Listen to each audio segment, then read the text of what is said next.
प्रणाम।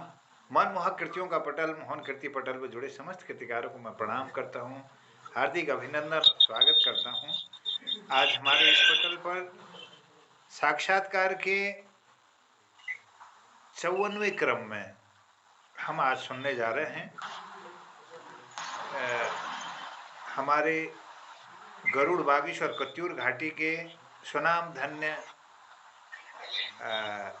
संगीतज्ञ गायक आदरणीय प्रदीप गुर्राने जी। कार्यक्रम है तीसरे वर्ष की 876वां कार्यक्रम है, तीसरे वर्ष की 182वीं शाम। मैं अभिनंदन करना चाहूँगा आदरणीय प्रदीप चंद गुर्राने जी का। उनका मैं संक्षिप्त परिचय आप सबके बीच में रखता हूँ। इस पटल पर आज हमारे आदरणीय भारती दीदी जुड़ी हैं देहरादून से, खिलानंद जी उत्तरकाशी से, ललित तिवारी जी जालंधर से, आदरणीय श्रीमती शोभा पांडे जी देहरादून से, आदरणीय बलदेव सर देहरादून से, और हमारे डॉक्टर तिलक राज जोशी जी भी इस पटल पर जुड़े हैं। मैं उनका भी अभिनंदन करता हूँ, स्वागत करता हूँ, और लोग भी इस पटल पर जुड़ते रहेंगे। चलिए, प्रदीप जी का संक्षिप्त परिचय मैं आपके समक्ष रखता हूँ। आदरणीय प्रदीप चंद गुर्राने जी ऊर्जावान, सब लोग अपना माइक बंद कर ले। हमारे बहुत अच्छे कलाकार हैं। इनके पूज्य माताजी का नाम है श्रीमती माधवी देवी गुर्राने जी। पूज्य पिताजी स्वर्गीय श्री प्रकाशन गुर्राने जी। इनकी धर्मपत्नी जी हैं श्रीमती रेणु गुर्राने जी। इनकी 2 बालिकाएं हैं, प्रणवी गुर्रानी और यश श्री गुर्राने जी। इनका जन्म 30 मार्च 1988 को ग्राम गढ़शेर, पोस्ट बैजनाथ, जनपद बागेश्वर, उत्तराखंड में हुआ। 12 तक की शिक्षा इन्होंने यहीं कत्यूर घाटी में प्राप्त करने के बाद ये दिल्ली चले गए और भारतीय शास्त्रीय संगीत में इन्होंने 6 वर्ष अध्ययन किया। गंधर्व महाविद्यालय दिल्ली से इन्होंने संगीत की शिक्षा प्राप्त करने के बाद इन्होंने एक ग्रुप भी वहाँ पर बनाया है अपना दिल्ली में, और विभिन्न मंचों पर यह प्रतिभाग कर चुके हैं। आजकल यह कत्यूर घाटी में रहते हैं और अलंकार संगीत मंडली का यहाँ पर इन्होंने एक सृजन किया है, और गरुड़ में एक इस संगीत ग्रुप को चलाते हैं और विभिन्न मंचों में इनकी प्रस्तुति होती है और स्तरीय प्रस्तुति होती है। तो हम आज इस पटल पर आदरणीय गुर्राने जी को मैं आमंत्रित करता हूँ, इनका स्वागत करता हूँ, अभिनंदन करता हूँ, और हमें इनसे बहुत आशा है कि हमारे क्षेत्र के नौनिहालों को भी यह संगीत की शिक्षा के प्रसार में अपना योगदान दे करके यहाँ की युवा पीढ़ी को भी प्रेरित करेंगे और अपना समाज में एक अलग अपना स्थान बनाएंगे। इन्हीं शुभकामनाओं के साथ मैं इनको आमंत्रित करता हूँ आदरणीय प्रदीप गुर्राने जी को, कि वो अपने बचपन से लेकर के अपने संघर्ष, अपने पारिवारिक पृष्ठभूमि और अपनी उपलब्धियां और अपने प्रतिनिधि रचनाओं और प्रस्तुतियों का यहाँ पर एक संक्षिप्त रूप से वानगी रखेंगे। मैं उनका स्वागत करता हूँ। बहुत बहुत अभिनंदन, आपका अभिनंदन। और जनार्दन उप्रेती जी भी इस पटल पर जुड़ गए हैं, राजेंद्र प्रसाद राज बागेश्वरी जी भी बागेश्वर से जुड़े इस पटल पर। आपका भी बहुत बहुत अभिनंदन है, स्वागत है। जय। बहुत प्रणाम, धन्यवाद जी। मोहन कृति पटल पर उपस्थित सभी महानुभावों को, हमारे जितने भी सयाने व्यक्ति हैं, क्योंकि मुझे लगता है कि सबसे छोटा मैं ही हूँ आप सभी में। मेरी ऐसी कोई बहुत ज्यादा बड़ी उपलब्धियां तो नहीं है, लेकिन फिर भी हमने अपने जीवन में जो देखा, जो समझा, संगीत को लेके या समाज को लेके, कुछ चीजें मैं आपके समक्ष रखना चाहूंगा। सबसे पहले, जैसा कि जोशी जी ने बोला मेरा नाम प्रदीप चंद्र गुर्रानी है। मैं गरुड़ में रहता हूँ। ब्लॉक मुख्यालय के पास में एक गांव पड़ता है, ग्राम गढ़सेर। और बचपन में बहुत शौक था संगीत सीखने का, क्योंकि मेरे अंदर संगीत की कुछ ऐसी कलाएं होती जो संगीत को समझने की और एक्सप्रेस करने की जो कलाएं होती, वो मुझे भगवान के द्वारा ही मुझे प्रदत्त थी। बस मुझे एक गुरु चाहिए था। मैंने बचपन में बहुत कठिनाइयां झेली हैं गुरु पाने में। गुरु हमें मिल नहीं पाए यहाँ, क्योंकि आज भी बहुत मुश्किल होता है पहाड़ों में हमारे यहाँ संगीत को समझाना और संगीत को आगे बढ़ाना। मुझे अपना भविष्य बहुत पहले दिख गया था कि मैं बहुत अच्छा तो नहीं कर पाऊंगा, लेकिन धीरे धीरे अब जैसे तैसे हमारे समाज में जैसे जैसे समाज में चीजें बढ़ रही हैं, सोशल मीडिया आ रहा है, अच्छी तरीके से उसने अपने पैर फैला दिए हैं, तो इन चीजों का भी अब धीरे धीरे चलन बढ़ गया है संगीत के प्रति। लोग अपने आप को संगीत में भी कहीं ना कहीं देख रहे हैं। कोई डांस में देख रहा है, कोई संगीत में देख रहा है, कोई हस्त जो हाथ की कलाएं हैं, जो स्केच आर्टिस्ट हैं, वो भी लोग अच्छा कर रहे हैं। तो बहुत ही साधारण सा था मेरा भी बचपना, और एक छोटे से परिवार में मेरा जन्म हुआ। हमारे पिताजी श्री प्रकाश चंद्र गुर्रानी, जो अभी श्री हरि के चरणों में है, वो एक फौजी थे, इंडियन आर्मी में थे, ऑर्डिनेंस में वो थे इंडियन आर्मी में। चूंकि मैं घर का सबसे छोटा बच्चा था, 4 बहनों के बाद मेरा एक बड़ा भाई था, है अभी भी, तो सबसे छोटा मैं हूँ, 5वां। जो प्रारंभिक शिक्षा मेरी हुई थी, वो हुई थी सरस्वती शिशु मंदिर गरुड़ से। 5वीं तक मैंने, पंचम कक्षा तक मैंने वहां पढ़ा। उसके बाद फिर मैं राजकीय इंटर कॉलेज गरुड़ में मैंने अपनी पढ़ाई 12th तक कंप्लीट की। सन 2008 में मैंने अपनी 12th कंप्लीट की, और उसके बाद फिर भी मेरे मन में यही था कि मुझे करना क्या है, क्योंकि वो एक ऐसी एज होती है जब बहुत मुश्किल में होता है आदमी। और अधिकतर आपने देखा ही होगा, गांव पड़ोस में आपके भी कई रिलेटिव्स होंगे जो इंडियन आर्मी में रहते हैं, काफी सख्त कानून और नियम के साथ रहने वाले होते हैं। और मेरा ऐसा स्वभाव रहा नहीं कभी इतना, मतलब बहुत बच के रहना। मुझे स्वच्छंद उड़ान बड़ी पसंद थी।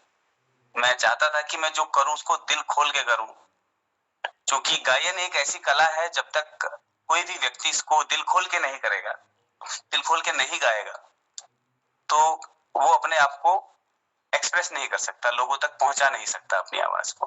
तो बहुत सारी चीजें ऐसी थी, और वो लाजमी भी था। हमारे पिताजी सोचते थे कि अभी भविष्य बना लेगा, कहीं कहीं कुछ और कोर्स कर ले, कोई पढ़ाई में आगे बढ़ जाए कुछ। तो लगभग सभी के माँ बाप यही चाहते हैं। इनफैक्ट अभी भी कई लोग यही सोचते हैं, मैक्सिमम लोग आज के डेट में यही सोचते हैं कि बच्चा कुछ कर ले, म्यूजिक में कुछ नहीं रखा है, डांस में कुछ नहीं रखा है। तो मैंने इन सब के विपरीत जाके 1 साल में घर में रहा।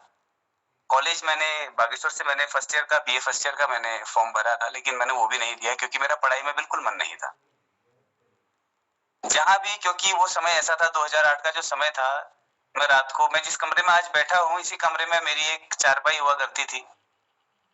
और जब मैं रात को सोता था, तो मेरे कान में बहुत भीनी भीनी हल्की हल्की आवाज आती थी। पता नहीं किस कोने से आती थी, किस गधेरे से आती थी, किस पहाड़ों के बीच से होते मेरे कानों तक आवाज आती थी।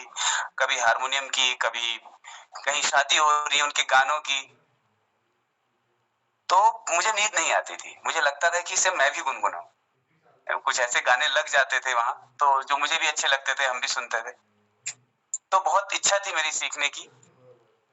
जब मैं कक्षा 5 में पढ़ता था शिशु मंदिर में, तो हमारे गांव के श्री गोपाल दत्त पाठक जी हैं, जो शिक्षा विभाग में रहे हैं, अभी रिटायर्ड हो गए हैं। तो वो संस्कृत के प्रवक्ता रहे हैं, हिंदी या संस्कृत के, मुझे शायद, मैं कंफर्म नहीं हूँ, बट अभी वो रिटायर्ड हैं, अभी घर में ही हैं। उनका भी स्वास्थ्य खराब रहता है। तो उन्होंने मुझे बोला कि आप आओ। उन्होंने मुझे एक बार, हमारे गांव में होली होती थी, तो वहां सुना उन्होंने मुझे। मैंने भी ऐसी बैकग्राउंड में मैं गाता था, छोटा सा बच्चा था। तो उन्होंने बोला कि नतिया तू आ जाना, और रामलीला की जो है मंचन होने वाली है, और उससे पहले तालीम है, तालीम में आप आना, और आपको जो है हम एक पात्र का पाठ देंगे।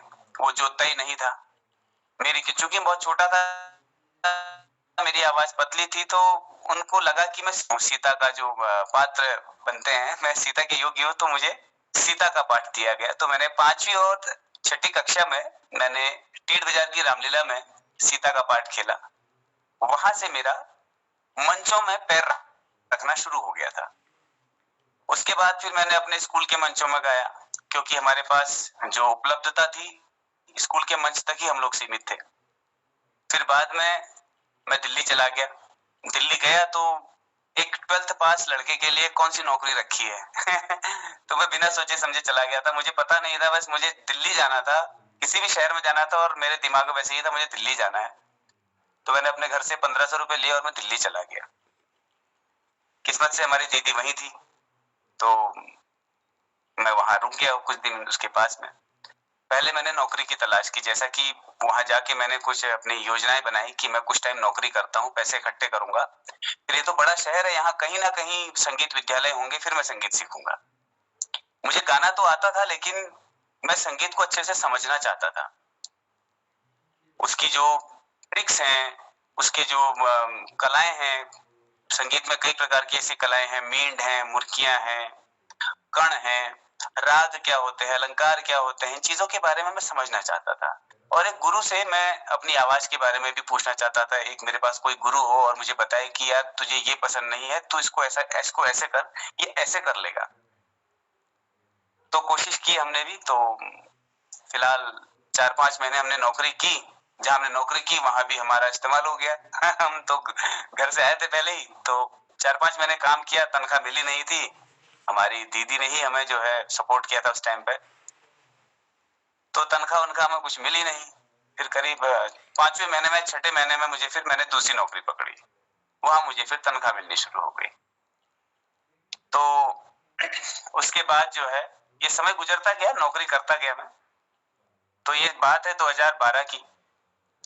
फिर मुझे लगा कि नहीं, अब बहुत टाइम हो गया है, मुझे तो अब कुछ करना है, संगीत में ही कुछ करना है। उस दौरान कभी मेट्रो से आते हुए या कभी बस से जाते हुए, कभी ऑटो से जाते हुए, मुझे कई ऐसे, कहते हैं ना, एक आकर्षण का सिद्धांत काम करता है इंसानी जीवन में, लॉ ऑफ अट्रैक्शन हम जिसे कहते हैं, तो वो चीज मेरे साथ बहुत अच्छे से काम की। मैं उसी के बारे में सोचता था सुबह शाम। तो मुझे उस दौरान कई ऐसे म्यूजिशियंस टकराए जो गिटारिस्ट थे, कोई ड्रमर था, कोई तबला बजाता था, कोई कुछ था, कई लोग टकराए। तो हम लोगों ने डिसाइड किया, और सबसे अच्छी बात ये रही कि जहां मैं रहता था उसके 2-3 किलोमीटर के रेडियस में ही वो लोग भी रहते थे, तो हमारा मिलना बहुत आसान हो गया था। और वहां आसपास पार्क भी हमें मिल गए, तो हम चले गए। तो बचपन में मैंने जितने भी गाने सुने थे, मैंने गाने शुरू कर दिए उन लोगों के साथ में। तो उन सबको अच्छा लगा, तो हमने वहां पर एक ग्रुप बनाया। क्योंकि शहर के लोग हैं, उनको हमसे ज्यादा पता है, तो उन्होंने बोला कि हम एक ग्रुप बनाते हैं, हम हर जगह परफॉर्म करेंगे, हम इंटरनेट के थ्रू ढूंढेंगे कहाँ क्या है क्या नहीं है। तो वो सब चीजें हमें, फिर इवेंट मैनेजर भी मिले, फिर हमने प्रोग्राम करने शुरू किए। फिर मैंने 2013 में करीब 2013 या 2013 मिड में ही मैंने जून में मैंने गंधर्व महाविद्यालय के बारे में पढ़ा था, और मैं सीधे चला गया वहां अपना ऑडिशन देने। क्योंकि उस विद्यालय में बिना ऑडिशन के एडमिशन नहीं होते थे। तो वो विद्यालय में इतनी भीड़ रहती थी कि उन लोगों के पास बहुत अच्छा मौका था लोगों को निकालने का, जो अच्छा नहीं गा पा रहे हैं। उनको लगता था कि हम इसको नहीं सिखा पाएंगे, इसकी आवाज ठीक नहीं है, तो उसको नहीं लेते थे। तो मैं गया, मैंने गाया, मेरा एडमिशन हो गया। वहां से फिर मैंने भारतीय शास्त्रीय संगीत सीखना शुरू किया। बहुत स्लो प्रोसेस था, बहुत धीरे धीरे सिखाते थे, क्योंकि वो पारंगतता की ओर बढ़ाने वाली बात थी, लोगों को पारंगत करने की, उनके अंदर परफेक्शन लाने की बात थी। तो हमें बीच बीच में पहले लगता था कि क्या ही सीख रहे हैं, सारे गामा तो मुझे आता ही है। तो फिर बाद में धीरे धीरे हमारे गुरु ने हमें समझाया, हम समझे। तो उस दौरान कई बार ऐसा भी हुआ कि मैं काम भी करता था, क्लास भी छूट जाती थी, मेरे पेपर भी छूट गए कभी कभी, कभी मेरे पास फीस के लिए पैसे नहीं हुए। तो कई चीजें हुई ऐसी। तो फिर धीरे धीरे करके हमने ऐसे आगे बढ़ना शुरू किया। हालांकि ये इतनी लंबी जर्नी है कि इसको एक थोड़ा थोड़ा करके बताने में मुझे भी अच्छा नहीं लग रहा है, ठीक है। बट मैं तो यही समझता हूँ कि संघर्ष जो है हर इंसान के जीवन में किसी न किसी रूप में आते हैं। और मेरा संघर्ष मुझे लगता है कि इतना बड़ा भी नहीं है, क्योंकि हम जिस युग में, जिस समय में पैदा हुए हैं, तो हमसे जो 20 साल पहले जो व्यक्ति पैदा हुआ है, उनके जीवन में संघर्ष हमसे ज्यादा होंगे। तो फिर हमने गंधर्व महाविद्यालय से सीखा, साथ ही साथ मुझे लगा कि अब मैं भी सीख रहा हूँ तो मैं लोगों को सिखा सकता हूँ, मुझे भी ज्यादा अर्न करने की जो है इच्छा थी, क्योंकि 2015 में मेरी शादी तय हो गई थी। नवंबर 2015 मैंने शादी की, उसके लिए मुझे पैसे भी कमाने थे। तो फिर हमने अपना इंस्टीट्यूट खोला, जिसमें मैं और मेरा एक दोस्त था जो डांस सिखाते थे। तो हमने अपना स्कोप के नाम से अपना इंस्टीट्यूट खोला, जिसमें धीरे धीरे लोग आने लग गए। फिर पहले मैं शिष्य था, फिर मैं भी किसी का गुरु बन गया। तो मुझे संगीत में बस एक ही चीज समझ में ये आई कि अगर संगीत आपके अंदर है, आपके पास थ्योरी कोई भी कहीं से भी आ सकती है, लेकिन संगीत को जो समझने की नॉलेज आती है ना, वो ऊपर से भगवान से ही प्राप्त होती है। मेरा अपना इतना मानना है, क्योंकि मैंने कई लोगों को सुना जो लोग बहुत टाइम से सीख रहे थे, लेकिन उनके अंदर किसी न किसी चीज की कमी लगती थी। ऐसा नहीं कि मैं अपने आप में पूर्ण हूं, लेकिन फिर भी हम ये कह सकते हैं, क्योंकि हमारे भी अपने एक्सपीरियंसेस हैं। तो धीरे धीरे करके हमें भी समझ में आया कि ऐसे पैसे कमा सकते हैं। फिर हम लोगों ने प्राइवेट शोज करने शुरू किए, लोगों में हमारा नाम होने लग गया।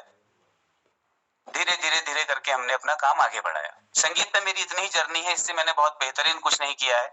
दिल्ली में हमने बहुत जगह परफॉर्म किया है, हम अलग अलग जगह जाते थे, मुझे फर्क नहीं पड़ता था कि मुझे कहाँ जाके गाना है, मुझे सिर्फ गाना था और मैं हर जगह अपना 100% देता था। फिर ये समय गुजरता गया, मेरी शादी भी हुई, मेरे बच्चे भी हुए। पहली बच्ची मेरी 2018 में हुई थी, 15 अगस्त सन 2018 को। तो बेटा बाहर जाओ 2 मिनट के लिए। हाँ अब बाहर जाओ, वहां जाओ। फिर 2018 मेरी बच्ची हुई, उस दौरान भी बहुत सारी फाइनेंशियल प्रॉब्लम्स आई, क्योंकि हॉस्पिटल के खर्चे, प्राइवेट हॉस्पिटल होते हैं, कई प्रकार के खर्चे होते हैं। उसके बाद फिर धीरे धीरे करके दिल्ली में दंगे होने शुरू हुए। उसके बाद फिर सीधे कोरोना की महामारी आनी शुरू हो गई। फिर हमारा काम हो गया ठप।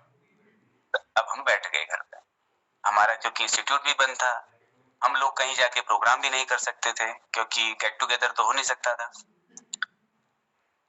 फिर डिसाइड किया कि अब हम ऑनलाइन क्लासेस देंगे। जितने भी हमारे स्टूडेंट्स थे, हमने सबको बोला कि हम लोग ऑनलाइन क्लास प्रोवाइड करा रहे हैं, जितने भी स्टूडेंट आना चाहते हैं वो आ सकते हैं। तो ऑनलाइन क्लास हमने दी, ठीक था, आ रहे थे, कुछ बच्चे आए, कुछ बच्चे नहीं आए, तो काम फिर थोड़ा बहुत चलने लग गया। लेकिन फिर वही थी कि यार हमारी जेब से सेविंग्स भी जा रही थी हमारी, और उस पैसे से हम लोग इतना कुछ अपनी जरूरतें पूरी नहीं कर पा रहे थे, क्योंकि दिल्ली जैसी जगह थी और इंस्टीट्यूट का किराया 25,000 रुपए था। 11,500 रुपए जहां मैं रहता था वहां का किराया था, तो करीब 36,500 हर महीने का जेब से जाता था सिर्फ रेंट का, जबकि हमारा खाना और भी घर के कुछ एक्सपेंसेस होते हैं वो सब अलग थे। 5 महीने फिर मैं घर आ गया था। स्टार्टिंग की जो फर्स्ट वेव आई थी, मैं घर आ गया था अपनी फैमिली को लेके। 5 महीने के बाद फिर खबर आई कि अब लॉकडाउन खुलेगा, अब सब कुछ नॉर्मल हो रहा है, सब बढ़िया हो रहा है। गए हम 5 महीने के बाद, लेकिन तब भी कुछ ठीक नहीं हो पाया, लोग आने से डर रहे थे। फिर कई बार हमें एमसीडी वालों ने परेशान किया, नहीं आप नहीं चला सकते, तो फिर मैंने बंद कर दिया अपना। फिर मैंने अपना सारा सामान पैक किया, फिर मैं घर आ गया, क्योंकि वो जगह ऐसी थी, वहां आप रोज कुआं खोदोगे, रोज पानी पियोगे। अब काम हमारा चल नहीं रहा था, तो मुझे लगा कि मेरे लिए मेरा घर ही सबसे बेस्ट जगह है जहां मैं रह सकता हूँ। फिर मैं घर आ गया। घर आने के बाद फिर वही दिक्कत है। अब मैं गाता तो हूँ, क्योंकि मुझे लोग तो सब जानते थे, मेरे दोस्त फेसबुक पर मैं डालते रहता था, सब लोग जानते थे कि ये एक म्यूजिशियन है, ये बहुत अच्छा काम कर रहा था वहां। फिर घर आ गया, तो घर आके फिर आपको पता ही है कि एक पुरानी कहावत है, वो घर की मुर्गी दाल बराबर, लाइक ऐसा कुछ होता है। तो बड़ा बुरा लगता था, लोग जानते भी थे, काम भी नहीं मिलता था। फिर धीरे धीरे ये संघर्ष एक्चुअली चल ही रहा है, आज भी ये संघर्ष चल ही रहा है मेरा, ऐसा नहीं है। लेकिन पिछले कुछ महीनों से अलंकार संगीत मंडली जब से मैंने नाम बनाया, इस मंडली का मैंने जो है विस्तार करने की सोची, तो हमने लोकल के ही सभी कलाकार अपने साथ रखे, कुछ ढोलकी वाले रखे और अपने साथ एक सिंगर और रखे हमने। तो फिर हम लोगों ने गाना शुरू किया, तो बड़ा अच्छा लगा। पहले हम हिंदी गाने गाते थे बॉलीवुड के, फिर हम पहाड़ी में आ गए, मैंने पहाड़ी भी गाने शुरू किए, फिर मैंने भजन गाने शुरू किए, तो जॉनर बदल गया। लेकिन अच्छी बात ये रही कि मैंने जो संगीत सीखा, मुझे उसने इस लायक बनाया कि मैं किसी भी प्रकार की गायकी को अडॉप्ट करके उसे गा सकता हूँ। तो धीरे धीरे करके हमारे लोकल में सभी लोग जानते हैं, अब तो बहुत अच्छा, मतलब अच्छा है, लोग जानते हैं हमें, इस नाम से जानते हैं कि अलंकार संगीत मंडली है, या जो नहीं जानते वो इस नाम से जरूर जानते हैं हमारे लोकल में, क्यों प्रदीप गुर्रानी है, वो गाना गाता है। तो अभी फिलहाल सब बैलेंस है फिलहाल, क्योंकि मुझे कमरे का, घर का किराया नहीं देना है, घर के आसपास खेती है हमारी, हम लोग उस पर भी काम करते हैं, तो चल जाता है अपना। फिलहाल यही है हमारे जीवन में, और मेरा इतना ही संघर्ष रहा है। आप सभी लोग हमसे ज्यादा एक्सपीरियंस्ड हैं, आप सभी लोगों ने हमसे ज्यादा दुनिया देखी है, मैंने अभी तक इतना ही देखा है, और पता नहीं आगे और कितना देखना है।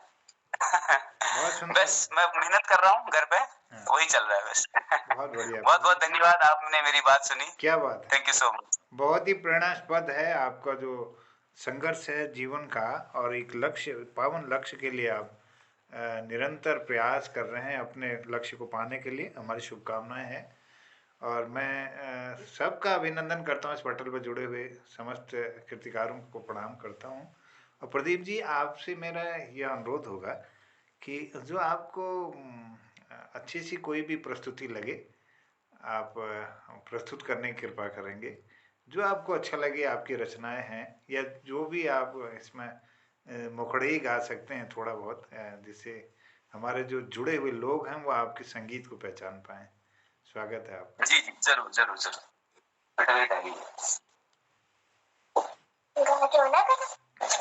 मेरा दरअसल क्या है ना कि मेरी फिलहाल कोई रचनाएं नहीं है, मैं बहुत ज्यादा पजल्ड हूँ, मैं बड़ा उलझा हुआ टाइप का हूँ।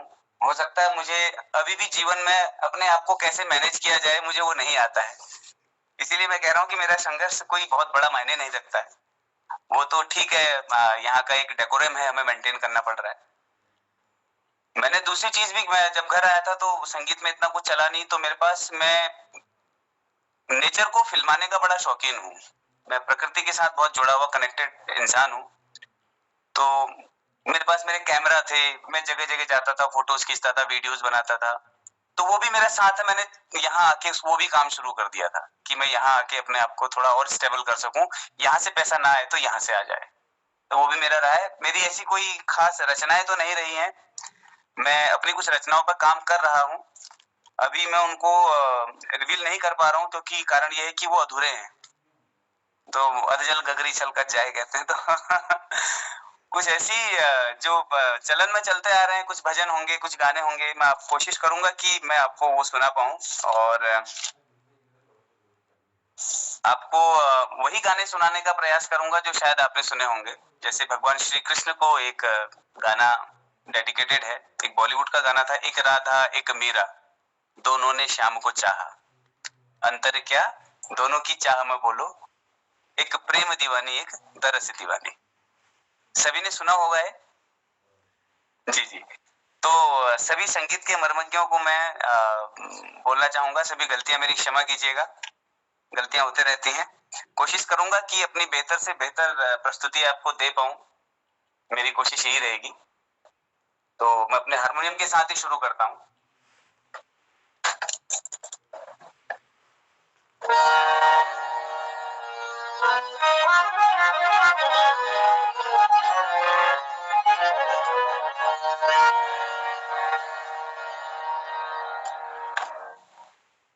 मुझे लगता है हारमोनियम की आवाज ज्यादा तेज आ जाएगी, तो मैं ऐसे कर लेता हूँ।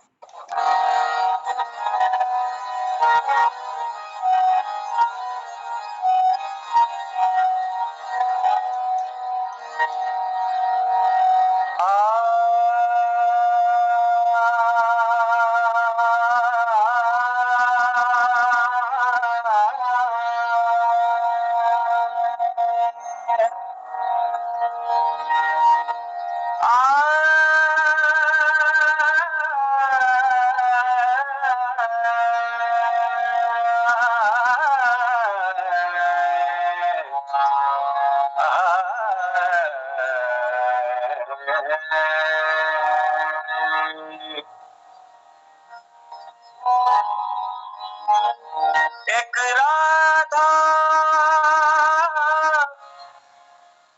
एक मीरा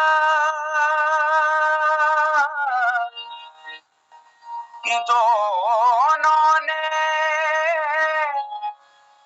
शाम को चाहा, अंतर क्या दोनों की चाह में बोलो, अंतर क्या दोनों की प्रीत में बोलो। एक प्रेम दीवानी, एक तरस दीवानी, एक प्रेम दीवानी, एक तरस दीवानी।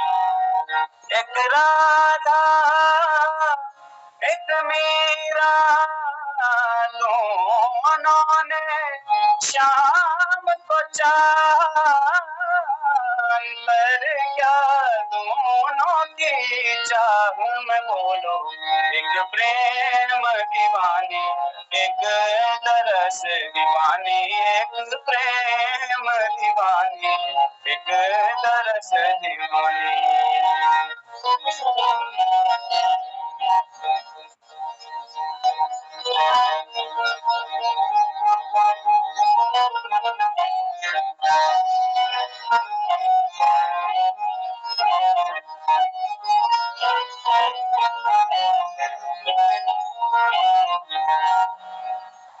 ओ राधा ने मधुबन में ढूंढा, मीरा ने मन में पाया। राधा ने मधुबन में ढूंढा, मीरा ने मन में पाया। राधा जी से वो बैठी वो गोविंद, मीरा हाथ बिताया। एक मुरली एक पायल, एक पगली एक घायल, अंतर क्या दोनों की चाह में बोलो। अंतर क्या दोनों की प्रीत में बोलो। एक प्रेम दीवानी, एक तरस दीवानी, एक प्रेम दीवानी, एक तरस दीवानी, एक प्रेम दीवानी, एक तरस दीवानी। बोलो कृष्ण कन्हैया लाल की जय। जय, वाह। दरअसल मेरी ये उंगली कटी हुई, तो ये हारमोनियम में ये हाथ लग नहीं पा रहा, तो थोड़ा सा परेशानी हुई मुझे बजाने में, बट ठीक है, ओके है। बहुत सुंदर प्रस्तुति, बहुत सुंदर, आनंद आ गया। थैंक यू सो मच, धन्यवाद। वाह प्रदीप जी, वाह, आनंद आ गया।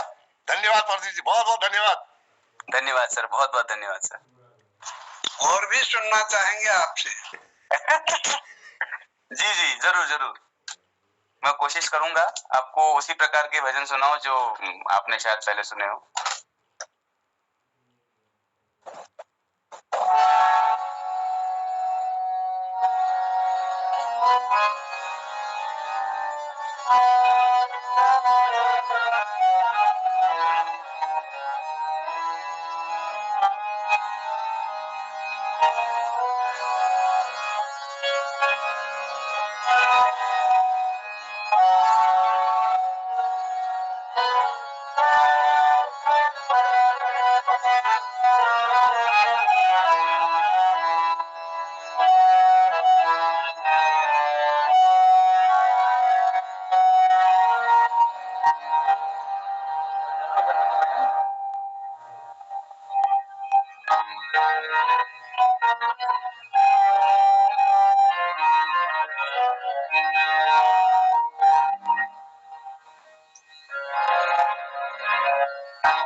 ये जो गाना है राग शिवरंजनी पर ही आधारित है।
संसार है एक नदिया,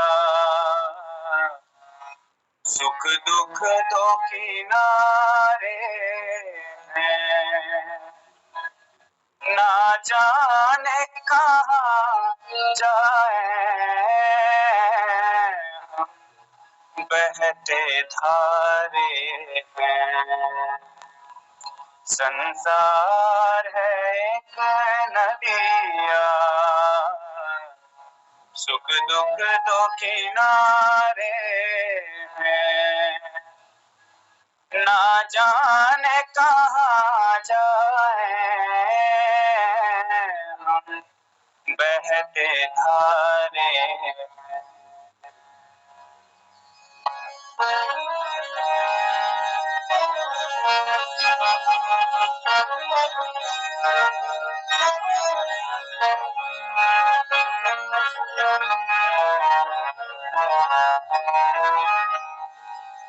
कोई भी किसी के लिए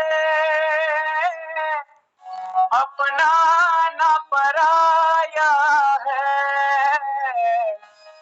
रिश्तों के उजाले में हर आदमी साया है, हर आदमी काया है। इस बनने बिगड़ने के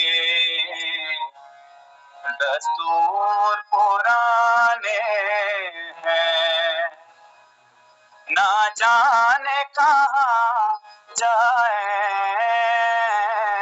हम, बहते धारे हैं। संसार है एक नदिया,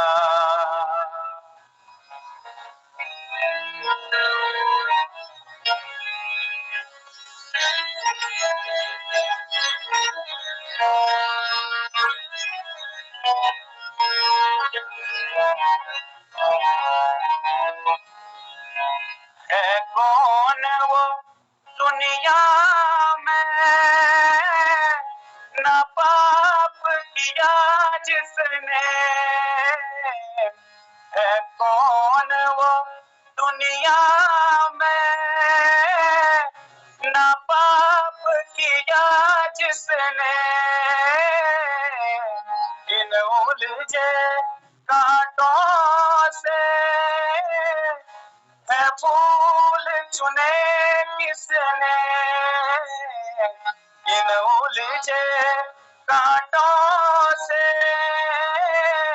है फूल चुने किसने,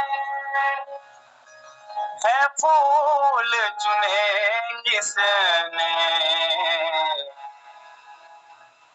बेदाग नहीं कोई यहाँ पापी सारे हैं, ना जाने कहाँ जाए हम, बहते धारे हैं, हम बहते धारे हैं, हम बहते धारे हैं।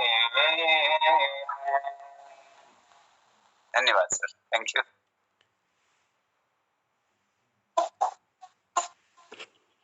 उधर को जाओ ना। वाह, उधर को जाओ। बहुत सुंदर, बहुत सुंदर। बोल रहा हूँ पर धन्यवाद सर, थैंक यू। सुंदर, बहुत। ये हमारी बालिका ये सुन रही है, परेशान कर रही गाते टाइम मेरे को। बहुत अच्छा, बहुत अच्छा, सीख रही, वो भी तो सीख रही है। जय हो, बहुत अच्छा, बहुत सुंदर। बहुत सुंदर प्रदीप जी, आपके जो साधना है संगीत के प्रति, और साक्षात आपके घर में माँ सरस्वती का जन्म है। जो बेटी आपने, जब बेटी से डायरी भी मंगाई थी तो वहीं पे मेरे मन में भी एक ऐसा हो गया था कि आपके घर में खुद सरस्वती विराजमान है। जी जी। और शायद आगे जाके ये बेटी आपका बहुत बड़ा नाम कमाएगी, क्योंकि आप उसको इतनी शिक्षा दे रहे हैं। जिस घर में संगीत हो, जिस घर में इतना प्रेम हो, जिस घर में इतना भाव हो, बहुत सुंदर भाव के साथ में आपका जो गाने के तरीके और जिस प्रकार से आप अपने स्वरों को ऊंचाइयों पर लेके जा रहे हैं, और वहां जिसको बोलते हैं ना कि एकदम आसमान तक आपकी आवाज जा रही है। तो वो अपने घर पे आप इतना बुलंद बोल सकते हैं, तो आप जब किसी मंच पे बोल रहे हो, तो ये तो हम बड़ा सौभाग्य है। आदरणीय मोहन जोशी भाई जी का बड़ा बहुत बहुत धन्यवाद करते हैं कि आप इतने महान कलाकारों को इस ग्रुप परिवार में बुलाते हैं। और ऐसे ही जो ये मंच पे बैठे इतने सम्मानित लोग हैं, जो जिनके लिए आपने कहा है कि शायद हम लोगों की इतनी उम्र नहीं है जितने इनका तजुर्बा है। तो ये मंच की तरफ से आपको बहुत बहुत शुभकामनाएं, बहुत बहुत आशीर्वाद। इतने विद्वान लोगों के सामने अगर आपको आशीर्वाद दे रहे हैं, तो ये आपके जरूर समय पे काम आएगा। बहुत बहुत शुभकामनाएं, बहुत बहुत शुभकामनाएं। बहुत दिल से धन्यवाद आप सभी का। आप सभी लोगों का आशीर्वाद बना रहे। और मैं विशेषकर मैं मोहन जोशी जी को बहुत बहुत धन्यवाद दूंगा। मेरी हमेशा खुद से ही एक शिकायत रहती थी कि यार हमारे एरिया में कोई नहीं है। हालांकि ये मेरा आपका जो मोहन कृति पटल है वो साहित्यकारों का पटल है। हालांकि संगीत का साहित्य से बहुत गहरा संबंध रहा है, फिर भी मैं हमेशा यही सोचता था कि ये साहित्य का पटल है, उसके बावजूद भी उन्होंने हमें यहाँ पर जगह दी। तो कहीं ना कहीं फिर लगता है कि नहीं, ये मेरा हक है, हमारे यहीं के तो हैं। तो आपका बहुत बहुत धन्यवाद। आपके ही बच्चे हैं, और जब कभी भी आपको लगे कि हमारी कहीं जरूरत है, हमारी कहीं आवश्यकता है, तो हम बस आपके चरणों में कहीं ना कहीं पड़े रहेंगे। जितने भी हमसे बड़े बुजुर्ग व्यक्ति हैं, आप सभी लोगों से मेरा बहुत बहुत निवेदन है कि आप सभी लोग अपने आशीर्वाद का भागी मुझे बनाएं। और मैं क्या ही कहूँ, फिर मैं तो शून्य हूँ, मेरा कुछ नहीं है। मैं हमेशा जमीन में ही ऐसे ही पड़ा रहता हूँ, कभी कहीं कभी कहीं। मेरा ऐसा कुछ नहीं है कि मैं वहां चला गया, मैं यहाँ गया हूँ, मैं ये हो गया, मेरा कुछ नहीं है। बस आप सभी लोगों के चरणों में अपना स्थान बना रहे, आप सभी लोगों का आशीर्वाद मिलता रहे, तो जीवन वैसे ही धन्य हो जाना है। बहुत सुंदर प्रदीप जी। और मेरा निवेदन आपसे होगा, कोई शास्त्रीय संगीत में कोई प्रस्तुति आप रखें, क्योंकि यहाँ पर हमारे पटल पर लोग सुनना चाहेंगे। बहुत आभार, आपका धन्यवाद है, स्वागत है। जी जी जी जी, जरूर जरूर, मैं आपको सुनाता हूँ।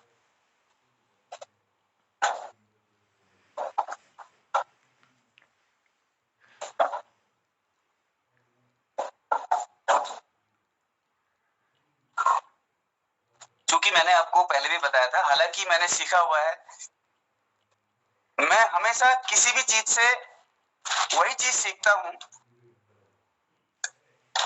मैं हमेशा टेक्निक ले लेता हूँ। मेरे पास एक्चुअली मैंने आपको पहले ही बता रखा कि मैं ना टेक्निक ले लेना चाहता हूँ सबसे। मुझे फर्क नहीं पड़ता मुझे कितने राग आते हैं, मुझे फर्क उससे पड़ता है कि मैं कुछ भी गा लूं। अगर मैं सब कुछ गा पा रहा हूँ तो ठीक है, मैं कहीं ना कहीं सही दिशा में जा रहा हूँ। और हमारे गुरुजी भी यही बोलते थे कि अगर तू तेरे अंदर टेक्निक है हर चीज को ग्रहण करने की, अगर तू उससे उसी को सीखेगा, बाकी तो तेरे को आता है, तू ऐसे सीख लेगा, तेरे को ऐसे हो जाएगा, ऐसे सीख लेगा, ऐसे हो जाएगा। फिर मैंने एक बार उनको बोला, मैंने कहा सर ऐसा मुझे कुछ रागों की भी जानकारी चाहिए। हालांकि मैं 7 6 7 4 28 7 हाँ 28 30 32 रागों की मैंने क्लास ली है। 30-32 राग मैंने बहुत अच्छे से किए थे। क्योंकि अब ऐसा है कि हमारे यहाँ सबसे बड़ी परेशानी ये है ना कि रागों से रिलेटेड कुछ होता ही नहीं है। तो इन रागों का जब तक रियाज नहीं होगा तो बड़ी दिक्कत हो जाती है। फिर भी कुछ राग ऐसे बेसिक राग में पकड़ के आपको बता रहा हूँ, क्योंकि अब इसमें हमें तबला भी चाहिए होता है, कुछ विलंबित ख्याल के होते हैं, विलंबित से शुरू होते हैं, द्रुत में चलते हैं, फिर इस तरीके से छोटा ख्याल बड़ा ख्याल ऐसे होता है। सिंपल सा एक राग यमन मैं आप सभी लोगों को यहाँ से सुनाना चाहूंगा, क्योंकि आप सभी गुरु समान हैं और मैं उसी गुरु शिष्य परंपरा से सीख के आया हूँ।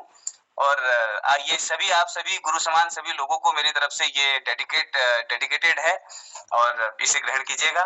जो भी गलतियां होंगी मैं क्षमा चाहूंगा।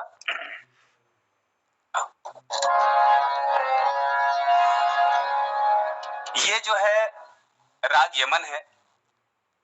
राग यमन में सभी स्वर जो है शुद्ध लगते हैं,